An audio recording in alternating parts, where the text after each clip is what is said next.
அனைவருக்கும் வணக்கம். புதன்கிழமை மகாலயபட்ச அமாவாசை.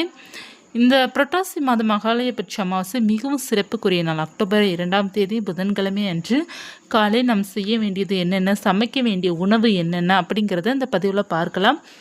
புரட்டாசி மாதம் மகாலயபட்ச அமாவாசை பார்த்திங்கன்னா மிகவும் சிறப்பான நாள், முன்னோர்களுக்கு மிக சிறப்பான நாளாக இருப்பதனால் இந்த நாளன்று கட்டாயமாக முன்னோர்களை நினைப்பது மிகவும் நல்லது. நிறைய பேர் முன்னோர்களுக்கு தர்ப்பணம் செய்து பழக்கம் அதிகமானவர்களுக்கு இருக்கும். அவர்கள் முன்னோர்களுக்கு செய்ய வேண்டிய கடமையை நம்ம சரியாக செய்வது நமக்கு முன்னோர்களுடைய ஆசி பரிபூர்ணமாக கிடைக்கும். புரட்டாசி மாதம் காலை, அதாவது மகாலயபட்ச அன்று காலை நீங்கள் எழுந்தும் யாரும் கோலம் போடக்கூடாது. மாலை நேரம் கோலம் போட வேண்டும். நம்ம தர்ப்பணம் செய்தால் தான் கோலம் போடக்கூடாதான்னா இல்லை, எல்லோருமே பார்த்திங்க அப்படின்னா கோலம் போடாமல் இருப்பதான் மிகவும் நல்லது. ஏன்னா நிறைய பேர் அந்த பழக்கம் இருக்கும், தர்ப்பணம் செய்கிற பழக்கம் இருப்பவர்கள் அவங்க செய்துடுவாங்க. இப்போ செய்யாதவர்களுக்கு பார்த்திங்கன்னா பழக்கமே இல்லை அப்படின்னா கூட அவங்களுடைய முன்னோர்கள் அவங்களுடைய இல்லம் தேடி கட்டாயமாக வருவாங்க. நம்ம கோலம் போட்டோம் அப்படின்னா அவங்க நம்ம இல்லத்திற்கு வருவதற்கு தடையாகும். அதனால் எல்லோருமே கட்டாயமாக கோலம் போடாதீங்க. அதாவது காலை நேரம் போடாதீங்க, மாலை நேரம் போட்டுக்கலாம். ஏன்னா காலை நேரம் சூரிய உதயம் ஆரம்பித்த பிறகு அவர்களுக்கு உரிய நேரம், அதாவது முன்னோர்களுக்கு உரிய நேரம் ஒரு 6 மணிலேருந்து ஒரு 7:30க்குள்ளே அவங்க கட்டாயமாக நம்ம இல்லத்திற்கு நிச்சயமாக வருவாங்க. சூரிய உதயம் எப்போ ஆரம்பிக்கின்றதோ அப்போது அவங்க நம்மளுடைய இல்லத்திற்கு நம்மளை ஆசையை செய்து விட்டு தான் அவங்க போவாங்க, ஆசீர்வாதம் பண்ணிட்டு தான் போவாங்க அப்படிங்கிறது சொல்லப்பட்டிருக்குது. அதனால் முடிந்தவரை கோலம் போடாதீங்க. அடுத்ததாக தர்ப்பணம் செய்பவர்கள் பார்த்தீங்க அப்படின்னா அவர்களுக்கு விரதம் இருக்கணும். அதாவது ஆண்கள் தர்ப்பணம் செய்யும் போதும் அவங்களுக்காக விரதம் இருந்து அவர்களுக்கு பிடித்த உணவை தான் சமைக்கணும். நம்ம முக்கியமாக அமாவாசை தினத்தன்று சமைக்க வேண்டிய முக்கியமான உணவு பார்த்தீங்க அப்படின்னா வாழைக்காய் இருக்கின்றது. அடுத்து பிரண்டை துவையல் பண்ணலாம், மற்ற ஏதாவது அதில் ஒரு டிஷ் கூட நம்ம பண்ணிக்கிடலாம். அடுத்து பார்த்திங்க அப்படின்னா பாகற்காய் சமைக்கலாம், பலாக்காய் சமைக்கலாம். இதெல்லாம் சொல்லியிருக்கிறாங்க. நம்மளால் என்ன ஃபாலோ பண்ண முடியுமோ ஃபாலோ பண்ணிக்கலாம். மற்றும் அவங்களுக்கு பிடித்த உணவு நம்ம சமைப்பது மிகவும் நல்லது. அந்த நாளன்று முன்னோர்களுக்கு உரிய பிடித்த உணவை சமைத்து நமக்கு அக்காக்கு சாதம் வைக்கிறதோ அல்லது ஏழையில் இருக்கணும் தானம் செய்வதோ நமக்கு நல்ல பலன் கிடைக்கும். அடுத்ததாக அவர்களுக்கு விரதம் இருப்பவர்கள் நிச்சயமாக நீங்கள் மதியம் அவர்களுக்கு எப்போ உணவு படைத்த பிறகு தான் நம்ம விரதத்தை முடிக்கணும். முடிச்சுட்டு அவங்களுக்கு யாராவது அவங்களுடைய வயசில் இருப்பவர்களுக்கு உதவி செய்வது ரொம்ப நல்லது. இப்போ பெண்கள்லாம் தர்ப்பணம் செய்யக்கூடாது, ஆண்கள் மட்டும்தான் செய்ய வேண்டும். பெண்கள் அவங்களுடைய அதாவது முன்னோர்களுக்காக நீங்கள் காக்காக்கு சாதம் வைக்கலாம், மற்றவர்களுக்கு உதவி செய்யலாம், அப்புறம் அவங்களை நினைத்து கொண்டே இருக்கலாம், நீங்கள் அவங்களுக்கு பிடித்ததை செய்யலாம். இப்படி நம்ம செய்வதனாலும் அவங்களுடைய ஆசீர்வாதம் நமக்கு கட்டாயமாக கிடைக்கும். அடுத்ததாக பார்த்திங்கன்னா நமக்கு கல்லுப்பு பரிகாரம் செய்வது மிகவும் நல்ல பலனை கொடுக்கும்.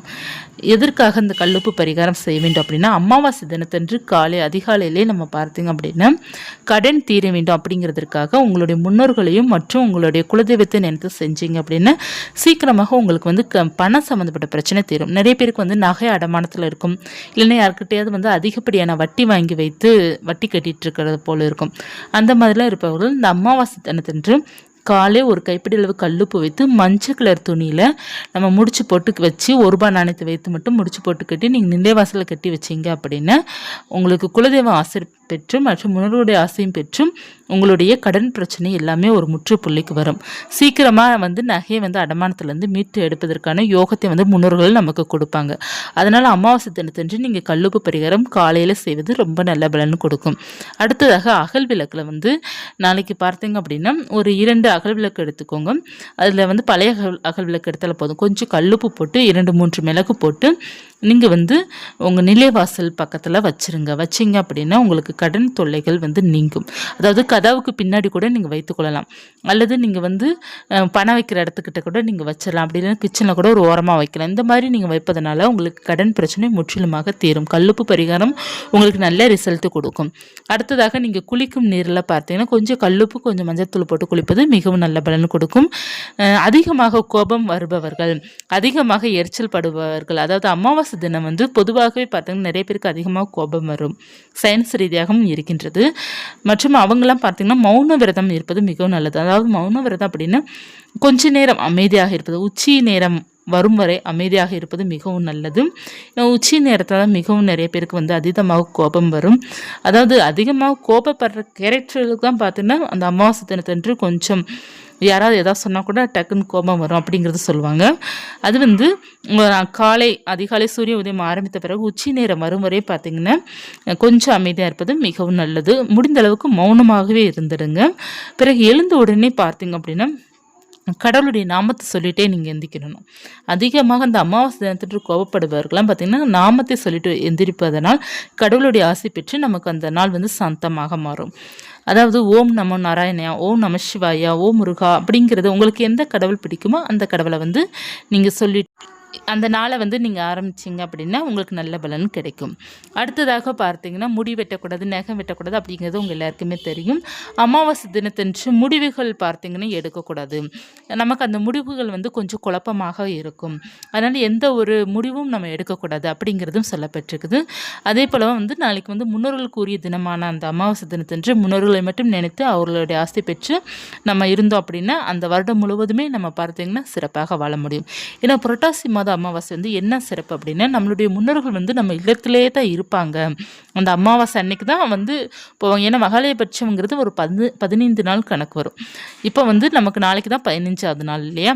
அந்த நாள் என்று பார்த்தீங்கன்னா நம்மளுடைய முன்னோர்கள் மூலம் ஆசீர்வாதம் பண்ணிட்டு தான் அவங்க வந்து மறுபடியும் அவங்க பித்ருலோகத்திற்கு போவாங்க அப்படிங்கிறது ஐதீகமாகவே நமக்கு இருக்கின்றது. ஆனால் இந்த புரட்டாசி அமாவாசை வந்து மிகவும் சிறப்பான நாள். இந்த நாளை வந்து தவற விட்டுறாதீங்க.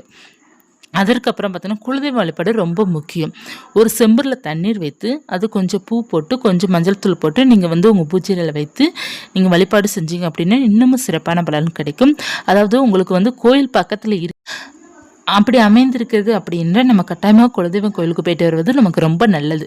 நம்ம இந்த அமாவாசைக்காவது நம்ம போயிட்டு வருவது ரொம்ப சிறப்பு. அதாவது மாதம் போயிட்டு வர முடியல அப்படின்னா கூட புரட்டாசி அமாவாசை, ஆடி அமாவாசை மற்றும் நம்ம தை அமாவாசை இந்த 3 அமாவாசைக்காவது நம்ம குலதெய்வம் கோயிலுக்கு போயிட்டு வருவது ரொம்ப நல்ல பலன் கிடைக்கும். இந்த நாள் அமாவாசை தினம் வந்து நம்ம வந்து முன்னோர்களுக்கும் குலதெய்வத்துக்குரிய நாளாக இருப்பதனால் அவர்களுக்கு நம்ம மிகவும் முக்கியத்துவம் கொடுப்பதே மிகவும் சிறப்பானது. மாலை நேரம் பக்கத்தில் இருக்கிற கோவிலுக்கு போயிட்டு வழிபாடு செய்துட்டு வரலாம். இந்த நாள் வந்து தவற விட்டுறாதீங்க. இந்த புரட்டாசி மகாலயபட்ச அமாவாசை வந்து ஆண்கள் தர்ப்பணை செய்யணும், பெண்கள் தர்ப்பணை செய்யக்கூடாது. முடிந்த அளவுக்கு பார்த்தீங்க பெண்கள் வந்து அவங்களோட பெற்றோர்களையோ அல்லது முன்னோர்கள் இருக்கிறாங்க அப்படின்னா அவர்களை நினைத்து கொண்டு இருந்தாலே போதும், முழு பலனும் உங்களுக்கு நிச்சயமாக கிடைக்கும். இந்த பதிவு உங்களுக்கு உபயோகமாக இருந்துச்சுன்னா லைக் பண்ணிக்கோங்க. இது போன்ற ஆன்மீக தகவல் தெரிந்துக்கணும் அப்படின்னா ஜஸ்ட் லைக் முன் சேனலுக்கு சப்ஸ்கிரைப் பண்ணி வச்சுக்கோங்க. நன்றி.